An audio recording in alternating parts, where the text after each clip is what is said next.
Hi Hillside, my name is Kara DeYoung and I, along with my family, have been coming to Hillside for the last year and a half since we moved to Walnut Creek. We're really thankful for the Hillside family. And I recently started my own business in which I design containers and small landscape spaces. And Cheryl Gerlich came up with a really fun idea to put together a May basket with you. So I hope you really enjoy this. I know I had fun putting it together. And if you're already very strong in your gardening skills, I do hope that it inspires you to get out there and put something together for yourself or perhaps for somebody else. If you're not very strong with your gardening skills, then don't worry, because this is the place where we are gonna share some ideas. So what I want to talk about are container design and plant choice, as well as container choice. And I hope this is a really helpful video.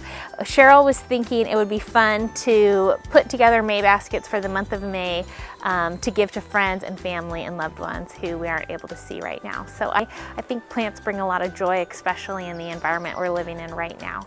So let's get started. All right, so what you're gonna need for this project is a container, potting soil, starter fertilizer, and plants that require the same amount of light and water. Everything that I have here is either from Lowe's or Home Depot, and this is a set of 2 baskets. I'll just share with you prices so you have an idea. It was $25 or so for the both, and they're plastic lined. So they actually say for indoor use only, but we're going to convert them to an outdoor use basket. Let me show them to you. They're so cute. I didn't exactly know what I was going to do with them when I found them, but now I do. Aren't these adorable? All right, so the first thing to think about is the container size and what size do you want to use. So this small one is 13 inches by 10 inches, and this big one is 15 inches by almost 12 inches. So both of these are a good size. If you want to water less, use the big one, but then you'll need more plants. If you want to water more often, use the smaller one. What the bigger pot offers to a plant is insulation, food, more water, and therefore less investment from your point of view in terms of taking care of the plant. So I would definitely go for something at least this big, because that means you'll not be having to water it every day. You might not have baskets at your house. Lowe's is where to go if you want to get some. You might have some other containers sitting around, and really anything's fine. I would say that if you're using something smaller than this, just know the plants might need watering more than once a day, because if we're going to be using food plants, they really need to be in the full sun, which will dry out the pot quite considerably if it's small. So that's something to keep in mind. You know, one thing someone might ask is, why don't you just put a pot inside the basket? And that is totally fine and a wonderful idea if that's what you would like to do. I personally like the feel of a full container where the dirt goes all the way up to the edge, because then the plants have a chance to explode over the container, rather than feeling like they're kind of starting from a disadvantage because they have to explode over their container as well as another one that doesn't quite fit it properly. So for me personally, it's just personal preference. I like planting inside of the container directly if that's possible. The second thing to think about then is your plants and the design. Of course, there's lots of different ways to design a container, but something that's straightforward and easy is the thriller, filler, spiller recipe. So if you have a thriller, that's going to be the main plant, the plant that grabs your attention and you say, wow, that's a beautiful plant. Then you have a filler, which are the plants that kind of fill the space around, and then a spiller, which is a plant that falls over the edge of your container. So that's what the recipe that I'll be using today. I chose plants today that all require a similar amount of water, which is on the dry side. So these plants like to be watered, soaked, totally wetted, and then they want to just be left alone until the soil becomes dry. There's a couple ways to check that. You could stick your finger in the soil up to like your knuckle, and if it's dry, then the plants want some more water.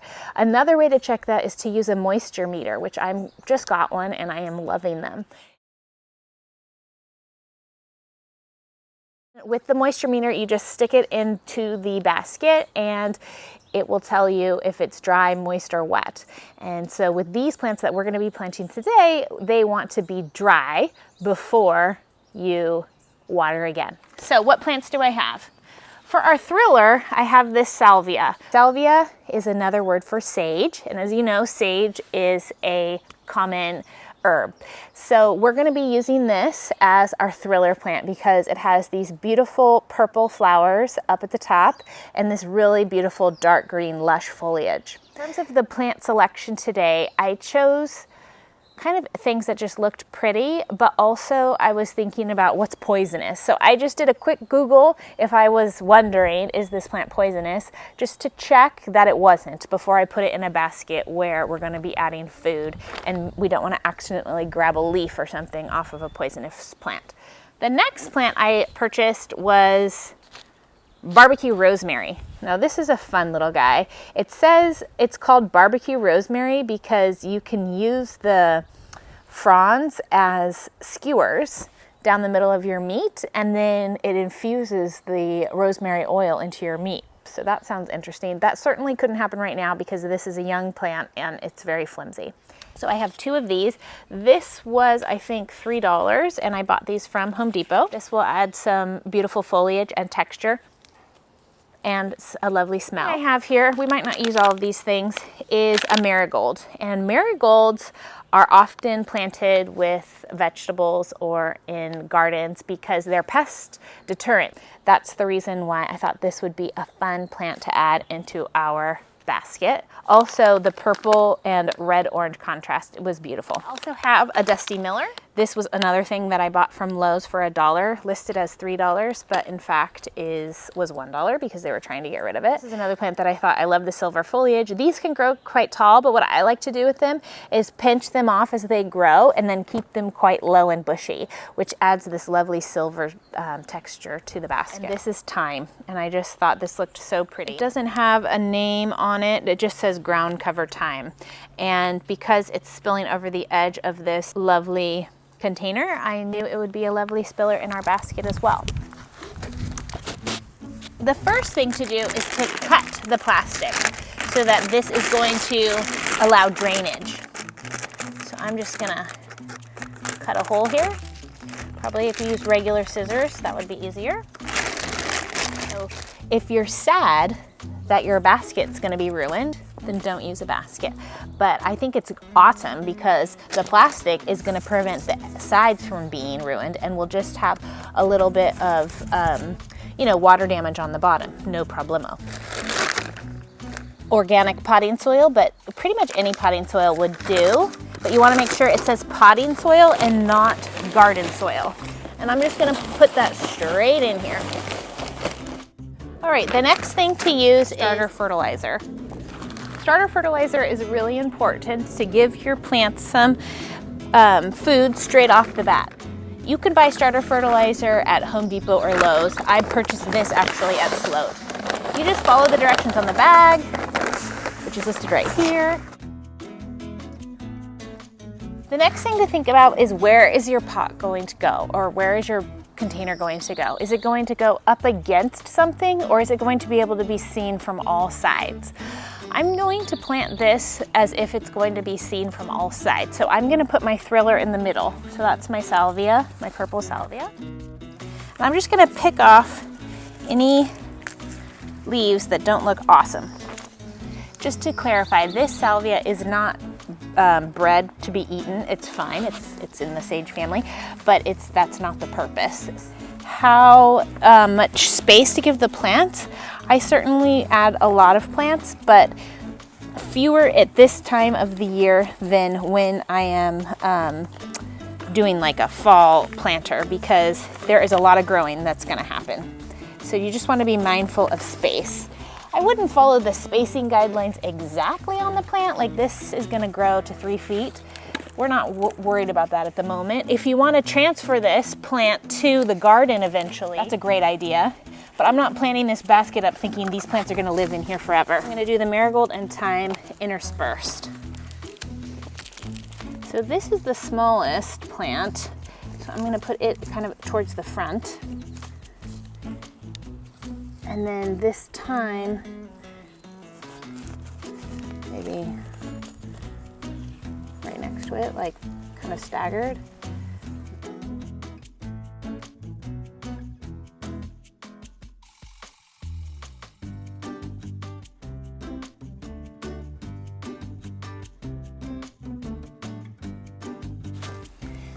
and then backfill if required.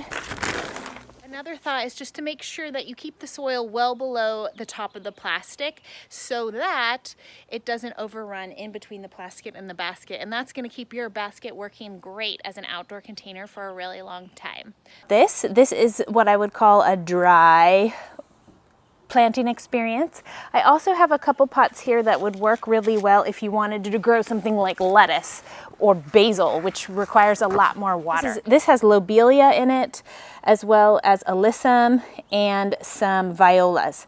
All of these plants need to have a lot of water in order for success. I actually have them planted in this container, which is a self-watering container, so it's always in the wet zone on that moisture meter. Anytime you touch it, it's gonna be in the moist to wet department. If you were to add some lettuce in here, or perhaps some basil up the middle, that would look really pretty and the plants would be really happy together. So here's our May basket ready to be featured in a sunny location on your porch or patio, or as a gift. Let me talk to you about how this worked out in the end. So what ended up happening is we have 1, 2, 3, 4 Dusty Millers surrounding the salvia. These can be potentially large plants, and so when you feel like you want them to be smaller, you just give them a little snip right above a leaf. We ended up with 6 marigolds. You can't see them, only 4 were blooming at the time, but they will be blooming soon enough. And then I put in the 2 rosemary, one here and one over there, and then encircled the entire thing with the thyme. So I think that's gonna turn into something gorgeous. We just have to give it a little bit of time, no pun intended. That whole basket cost about $40 to $45. So I hope this was helpful for you in terms of just inspiration and ideas as you think about putting together a May basket for your house or maybe for a friend. We'd love to see what you put together. Either post a picture on the Hillside Facebook page or comment below, because it's really fun to be in community with each other in this way. Thanks so much for joining me. See you